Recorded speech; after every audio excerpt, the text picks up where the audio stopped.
Hi guys, hi Roxy.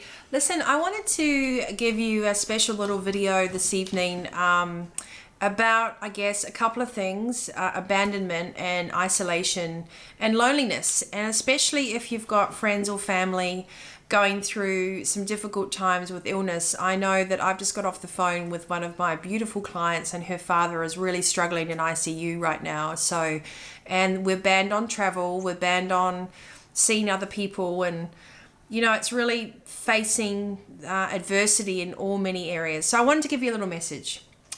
Ultimately, in this world, just like we transact money through, wireless chains and blockchain and all sorts of different things, we're always energetically connected. And I think that's what this whole world at the moment is trying to teach us, is that it doesn't matter what your postcode is, or whether or not you're sitting in isolation in the same house. There are many people that won't be able to see each other for 6 months or more.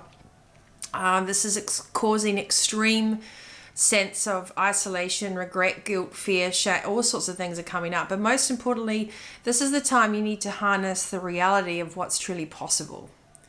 Things like quantum physics and neuroplasticity, and understanding that old programming of needing to have certain things a certain way is just going to be thrown out the window. So all the things you used to busy yourself with, and all the frameworks you used to give yourself in order to show love, be love, get validation, all the other things at the moment have really been redefined, because you don't have those tools and that availability anymore. You have to sit with yourself. So if you're going through a really tough time at the moment, and you are isolated from those that you love, and you can't share this journey with them, and they're not sitting next to you on the sofa to put your head on, and you can't protect them, you can't take care of them, you can't save them, you can't swoop in and be with those people that you deeply care about, you must be there in other ways. So let me teach you about that. So the first way is that the power of energy. We all know it. I was just thinking about you, and the phone rings and it's that same person, or you send a text, or thoughts are extremely powerful. So what you think about expands. So choose your thoughts very, very wisely at the moment. And if there is someone out there that you truly love, or that you miss, or that, you're anguished about, this is the time more than ever to send compassion and conversation, and to imagine yourself in the same room as that person, to energetically be connected to that person, to be on purpose with that feeling.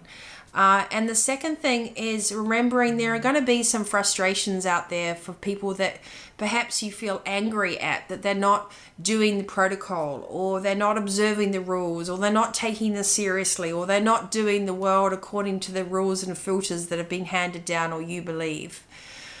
Really let go of that anger and resentment and judgment, because it's really only judgment itself. It's really only placing expectations and having a whole line of thinking and a whole energetic bandwidth taken up with people that aren't even listening. They don't really care. Your thoughts won't change things.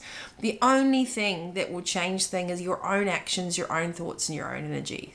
So if you are feeling extremely abandoned at the moment, if you're feeling extremely isolated at the moment, if you're feeling disconnected, discombobulated, and a lot of grief and sadness going around, remember, there is a lot you can do at the moment to flip that around. You can get on FaceTime. You can write someone a letter or an email. You can tell them how you really feel. You can reach out and go, hey, I was thinking about you the other day. And not just think it, but really follow through with an action. Really energetically be present. Stand vigil energetically by those that you love right now that are going through isolation for medical reasons. If it's ICU, imagine being in that room with them and being there with them. And I tell you, it really, really works. If you've read any of Joe Dispenza's books, or you are interested on any level at quantum physics, we all know the power of the thoughts, the power of the mind. Even if you listen to Eckhart Tolle, Anthony Robbins, it doesn't really matter. Anyone that is connected on any level to high performance knows that we are all energetically connected. And that is the most powerful tool that we have right now, is to understand that your thoughts and your actions are absolutely interlinked, that no matter where you sit inside your four walls, you actually can have an impact. That how you use this time now, the sense of self-discipline, purpose, self-reflection is actually a gift. To stop racing around and having to be 17 million places and to sit there and realize that you're not allowed to be anywhere is not a condemnation. It's actually a possibility. It's an opportunity for you to dive deeper into what truly matters, to think about who truly matters to you and who you are and what skills you haven't tapped into and your unlimited potential to be creative, to be co-creative, to be visionary, to understand more about what you need to operate in this fast-paced world, because it won't be the same when we come out of this. But I do want to recap that you have the power to be energetically connected to those that you're not with physically. You really do. And to reach out to them, to communicate to them, and to never ever underestimate the power of thought, mind, heart, and soul. They're all connected.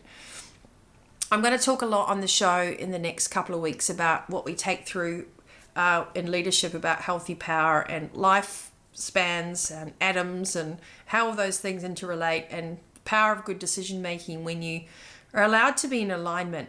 So you'll notice a few things as you go through the next few weeks that will start to repel you. Things will trigger you. You'll get annoyed. You'll get frustrated. You'll get fed up. You'll get a reaction to something.